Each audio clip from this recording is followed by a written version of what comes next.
Hey, good evening. Welcome to A Foreigner in the Philippines. I've just been reading a letter that I received from a lady who had a tragic experience with someone who betrayed her, was professing to be single and actually was married. And so, as you can imagine, the whole thing ended in tears, a lot of tears, and broken trust. And the trouble with broken trust is that depending on how huge the betrayal was, you really have difficulty getting back into the whole mindset of being able to trust someone again. So when something happens that takes away your partner,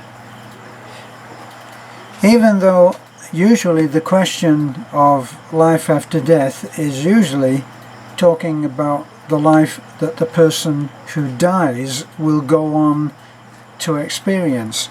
And if you've ever read any of the interesting accounts of people who have had near-death experiences in which the heart has stopped for an appreciable amount of time, sometimes 15 minutes to a half an hour.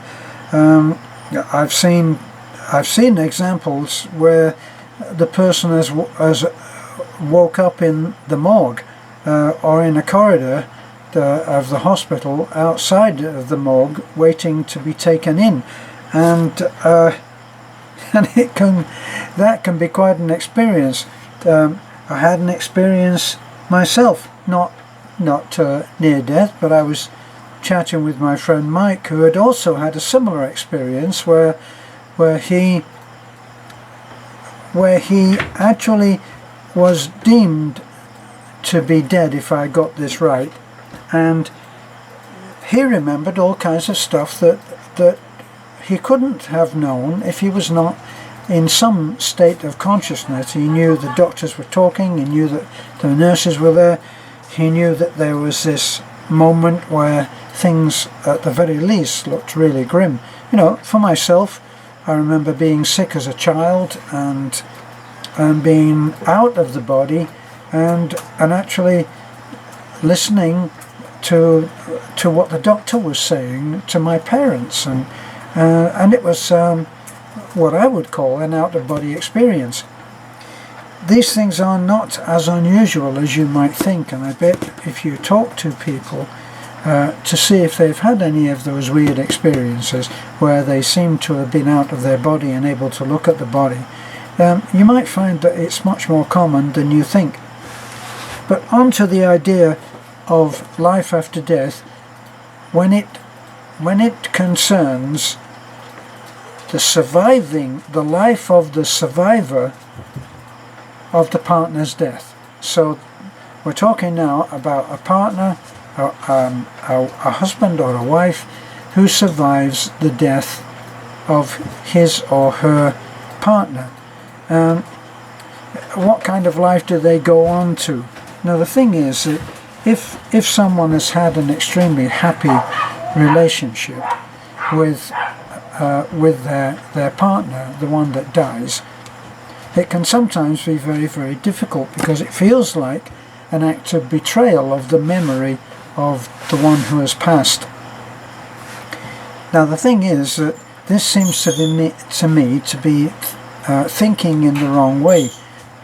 I think probably yes, according to the mores of your society or culture, you might choose to wait 6 months or 9 months or a year, whichever is the generally considered reasonable time, respectful time to grieve the loss of a great partner.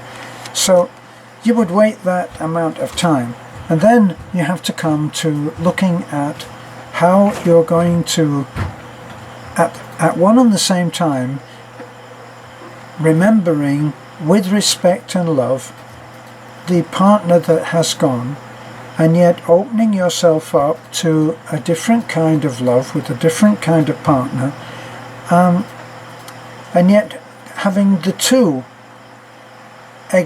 coexist together. So if you have found somebody else that you are beginning to feel you can trust and love for the rest of your life, hopefully, you might then start to feel that there's a conflict of loyalty. The loyalty to the memory of whichever partner has passed, while at the same time being respectful to the partner that you are hoping will turn out to be right for you. This can be a huge dilemma for some people, and the person that had just written to me, she had the betrayal and then the closing down. So she was badly betrayed by someone, and then she shut down on trusting. Said, well, I'm never going to trust anybody again, and it can be that bad. So you got that going, and then she happened to start talking to someone else, just talking, and it was kept very light at first, and then gradually she actually started to feel comfortable with this. Well, what was he? He was just a friend, and she felt comfortable with him. And as they spoke, and he called back, and they chatted and all of that, she actually began to feel that this was someone that she could trust. At first, she had thought of him only as someone just to have a little chat to, nothing serious, nothing deep. And then it progressed, and as the trust built up, finally she decided that she must do something about it, and she did. And what happened was that the man eventually came, and they got married, and they had a great relationship and a great marriage, and that marriage ended eventually with the loss of that husband, and they had children. So she was left with children, with the duties of a single parent, and life is a little bit precarious at the moment, and certainly very lonely, which is understandable.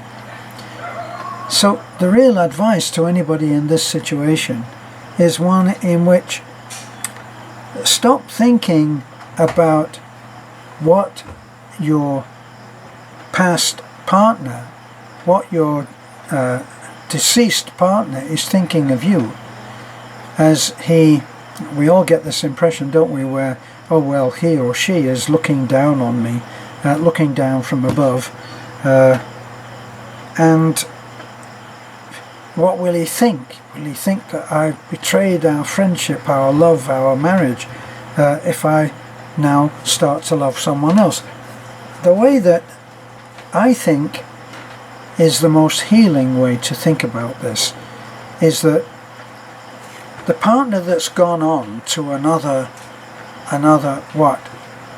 dimension, another place, another total different way of thinking.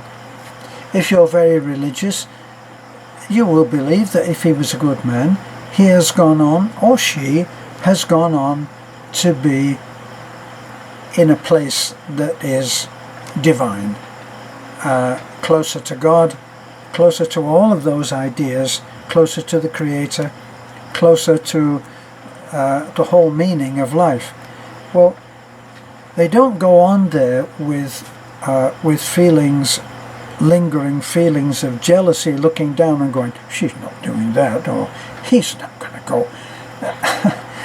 You think about it, it just seems like a contradiction of terms. The person that has gone on, especially if they were a good person and they enjoyed a good life where they gave, where they loved conditionally, where they were a person to be admired, to be respected, if all of those things were true, if they'd been great helpers in their life of those who are less fortunate, then chances are they've gone on to a greater state of awareness. I think that's probably the best way to look at it. A greater state of awareness in which there is no there's no place for anything like jealousy, of looking down and begrudging happiness to the partner they left behind. Surely that cannot even come into the picture at all. So if you have grieved, and it's a respectful time that you have grieved, and now you're wondering where your life can go, and you don't want to be alone, believe me, he or she who is, to go along with that example, is looking down on you. He's not looking down on you, he's looking on how it can be, and hoping that you will be able to recover, to heal, and to go on to having a loving life with someone else. There's a movie that you might like to watch called Truly, Madly, Deeply. Truly, Madly, Deeply. And it is about someone who lost their husband, who they absolutely adored, and that they had this wonderful relationship, and the husband, she's not healing, she's fading away, and the husband comes back, and he comes back only to her, and in what follows is a way in which it shows that the husband, the deceased husband, coming back in spirit, all that he's interested in is to get her to heal, not to remain in isolation to the rest of the world, but to learn to love again. Have a look at that movie. It's a very, very good movie. So, this is a foreigner in the Philippines. Okay. Please like, comment, and subscribe. Thank you so much, and God bless. Bye-bye. I've been video checked at the last minute.